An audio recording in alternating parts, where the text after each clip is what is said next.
Christmas special அவன் இல்லாமல் முட்டை இல்லாமல் சூப்பர் சாஃப்டாக ஒரு ப்ளம் கேக் பண்ணலாமா? ஒரு கண்டெய்னரில் 1/2 கப் ஆரஞ்ச் ஜூஸ், கொஞ்சமாக எல்லா ட்ரை ஃப்ரூட்ஸும் சின்ன சின்ன பீசஸாக கட் பண்ணி சேர்த்துக்கோங்க. இது கூட கொஞ்சமாக டுட்டி ஃப்ரூட்டியும் சேர்த்து க்ளோஸ் பண்ணி ஓவர் நைட் சோக் பண்ணிக்கோங்க. இது மினிமம் ஒரு 4 ஹவர்ஸ் ஆச்சு சோக் ஆகணும்.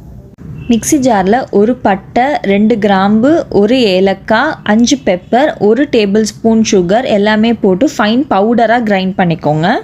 இப்போது கடாயில் 1 கப் சர்க்கரை, கொஞ்சமாக தண்ணி ஆட் பண்ணி நல்லா மிக்ஸ் பண்ணிக்கிட்டே இருங்க. சர்க்கரை கரைஞ்சி திக்காக ஆகிற வரைக்கும் வெயிட் பண்ணுங்கள்.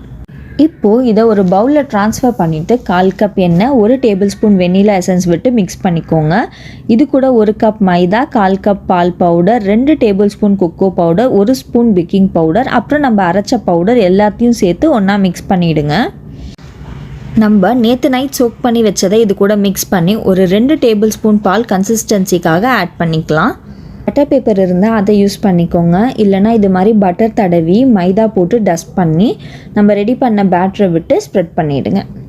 ஸ்டவ்வை 5 மினிட்ஸ் ப்ரீ ஹீட் பண்ணி ஒரு பாத்திரத்தில் கொஞ்சமாக கல்லுப்பு போட்டு சின்ன பவுல் மேலே ரெடி பண்ண ட்ரே வச்சு 45 மினிட்ஸ் லோ ஹீட்டில் பேக் பண்ணால் சூப்பர் சாஃப்டான ப்ளம் கேக் ரெடி. இந்த வீடியோ உங்களுக்கு பிடிச்சிருந்தா ஒரு லைக் போட்டு என்னை ஃபாலோ பண்ணிக்கோங்க. அண்ட் கிறிஸ்மஸ்க்கு நீங்களும் இந்த கேக்கை ட்ரை பண்ணி பாருங்கள். Merry Christmas.